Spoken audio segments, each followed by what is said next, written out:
Bonjour à toutes et à tous et bienvenue dans un nouvel épisode de la série Gestion financière où l'on va traiter la gestion budgétaire. La gestion budgétaire se définit comme un mode de gestion qui consiste à traduire en programme d'action chiffré appelé budget toutes les décisions prises par les responsables de l'entreprise. On l'appelle également une technique de gestion, planification et de prévision.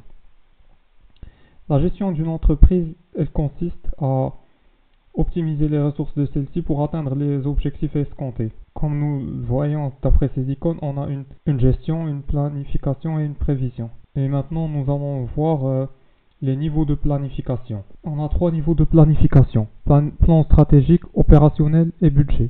La stratégie se définit comme étant un ensemble d'actions mises en œuvre sur un horizon pluriannuel pour atteindre les objectifs escomptés. Le plan opérationnel. Dans le plan opérationnel, il traduit la stratégie par la stratégie de l'entreprise par des plans opérationnels. Qu'est-ce qu'on doit faire? Quelles sont les actions à entreprendre pour atteindre le but fixé sur un horizon de 5 ans? Par quoi nous allons procéder?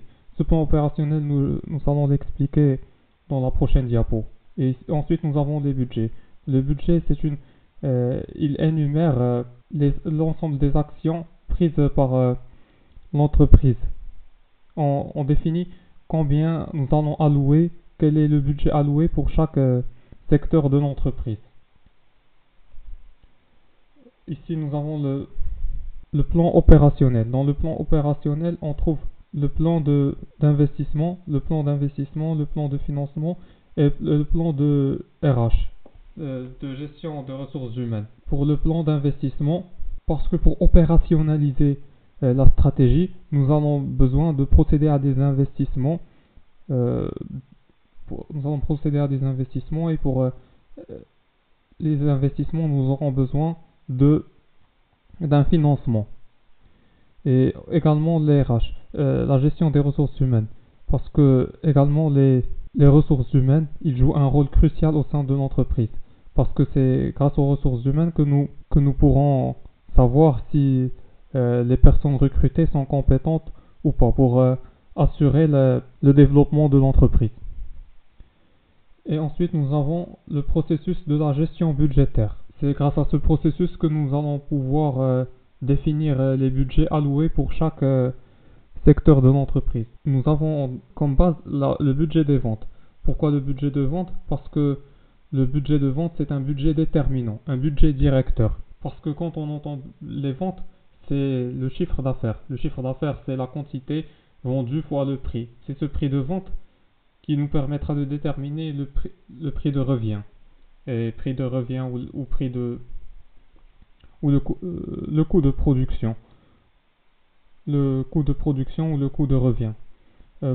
Et cela nous mène au budget de production. Le budget de production, son rôle est de définir combien nous devons produire ou bien combien de matières premières nous aurons besoin pour vendre les produits souhaités.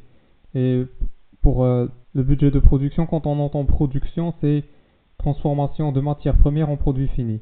Et pour ces matières premières, nous aurons besoin de les acquérir, de nous approvisionner en matières premières. Pour cela, nous aurons besoin d'un budget d'approvisionnement.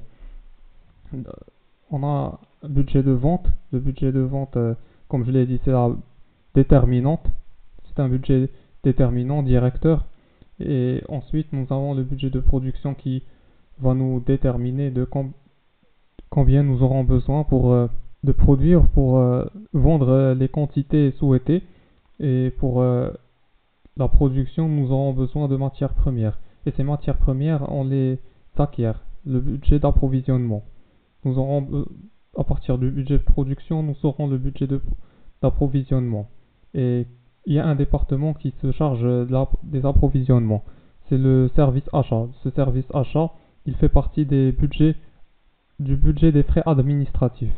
Car c'est le service achat, comme nous l'avons vu dans la procédure d'achat, qui se charge de choisir et sélectionner le fournisseur selon des critères spécifiques. Et enfin, nous avons le budget des investissements. Ce budget d'investissement nous mène au budget de trésorerie. Le budget de trésorerie, il est centralisateur. Il récapitule l'ensemble des flux monétaires qui se sont produits au sein de l'entreprise. Bon, ce sera tout pour cette vidéo, j'espère qu'elle vous a plu et qu'elle vous a intéressé. Si c'est le cas, n'hésitez pas à mettre un like et de vous abonner à la chaîne pour être notifié de toute nouveauté. Sur ce, je vous dis à la prochaine et à bientôt pour une nouvelle vidéo.